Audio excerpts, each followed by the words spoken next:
Hi there, this is Åsa with my take on the first 12 layouts of Christmas challenge days. The first day. The challenge was to use distressings from Tim Holtz.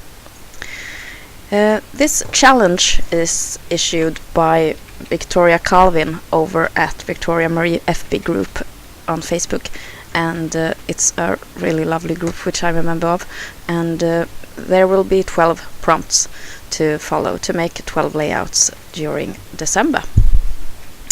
I made this background from a tan piece of cardstock, and I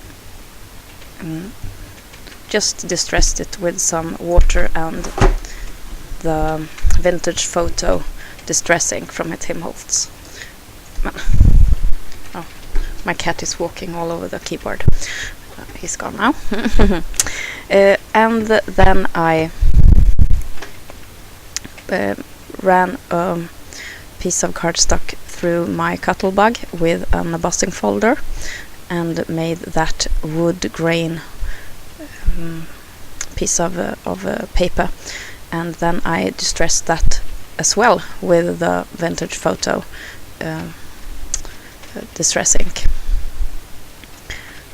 And now I'm adhering the photo of our 2013 Christmas tree to this wood grain block and a pattern paper from a Christmas collection that I bought this year called Hot Cocoa. I have cut out the title, or the main word of the title, with my diesel font, diesel ground for quick cuts, and I cut it in burlap, and I'm adhering it to the page as well. I wanted to get the warm feeling of candlelight and fire in the stove, and all the food and everything, the kind of Christmas feel that is so sweet. And I wanted to give this page that feel through the colors.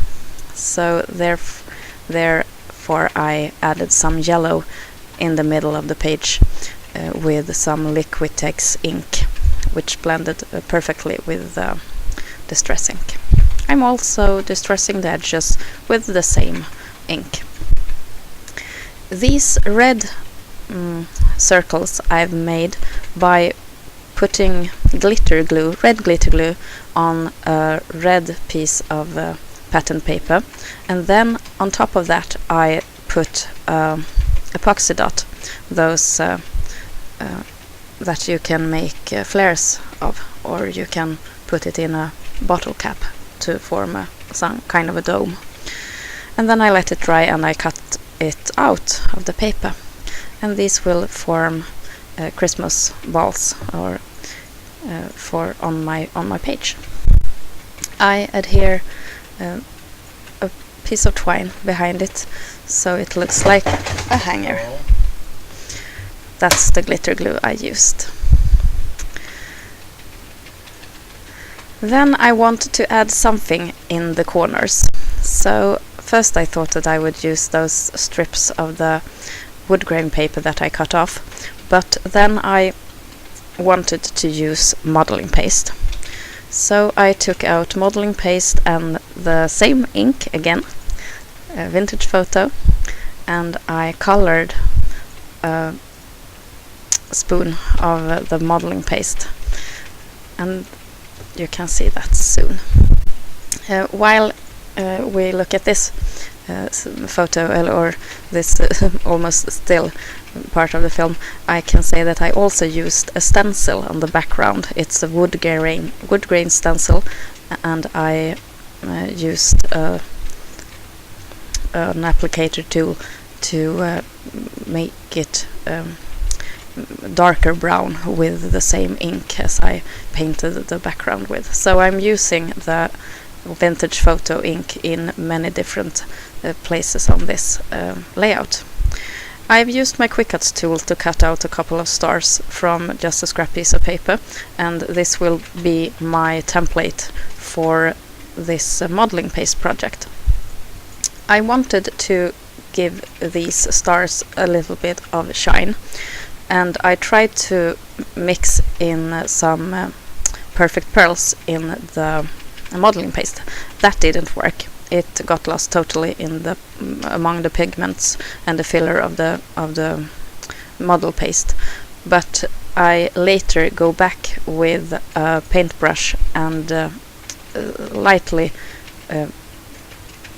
paint or brush the perfect pearls onto the stars, so they are shiny and bright and goldy.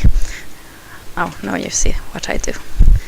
I didn't even touch the stars, I just sprinkled the powder on top of the wet modeling paste.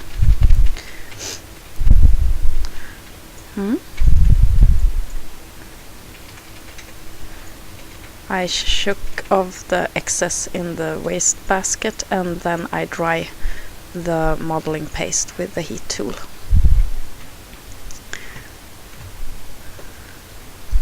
I really love challenges like this one, because you get to make totally your own thing, but you use a product that's already in your stash, and it gives no limits, only it opens up all the creativity you ever imagined. So it's nothing that's really hard, it's just pointing you in the direction you need to go today, and that's what's really, really fun. I'm really trying to make layouts for all the 12 challenges in this event, 12 layouts of Christmas, and because I feel really happy when I create in this kind of way.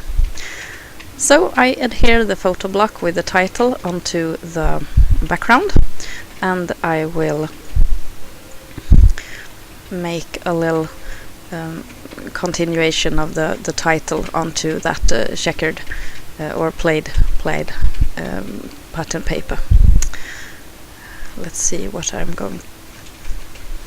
Yes, here are those tiny alphas, and I'm spelling out a quote that my dad used to say. It's actually not very funny at all, but you know how dads are and their jokes. It goes something like, shine with your eyes, kids, because it's Christmas. And when Dad used to say it, he used some profanities as well, so I won't say that on camera. And it isn't really a sweet quote, but it was something that my father thought was really hilarious. So it's something that I like to remember when it's Christmas, because it was really fun to hear my dad laugh at his own jokes, like dads always do. I'm making a border with a brown pen around the edges of the pattern paper, and I am adhering the Christmas balls with some foam tape. This foam tape that I'm using is really, really, really bad, because it is very hard to get off the backing paper, and the dots are super tiny, but they seem to last forever, because I obviously don't use them as often since they are bad, so I don't know when I will ever get to buy new ones. But at least I try to use them up. Placing those Christmas balls onto foam dots make them look even more round, and I like the effect of that. So then I will make the finishing touch on this layout also with stamps, like I've been doing the previous layouts. And I go through all my roller stamps and try to find a sentiment that has something to do with quotes, and I find one on one of the date roller stamps, but it was so tiny, so I didn't want to use it. So instead of using the roller date stamps, I bring out a really old and really wonderful product that, or tool that's been in my stash for forever, and it's the magnetic stamps from Making Memories. These are so good. I have now placed them in a really easy to find space in my cupboard, so I will try to use them more often. The the sentiment I'll be stamping is a Christmas quote, but in Swedish, and I stamp it in a couple of places with my Memento black ink, one of the best inks I have. It seems to go with most stamps.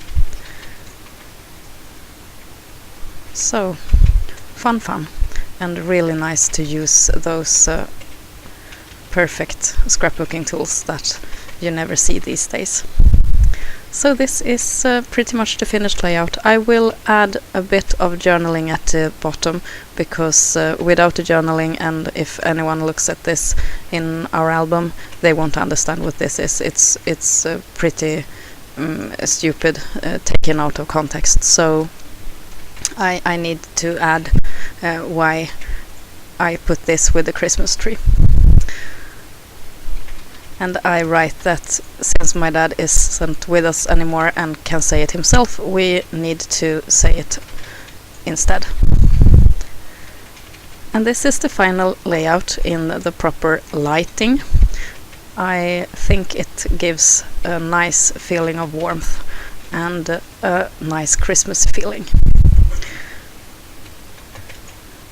So this is all for today. I've been doing 4 layouts and 4 voiceovers today on my day off from work, and I feel really good about that.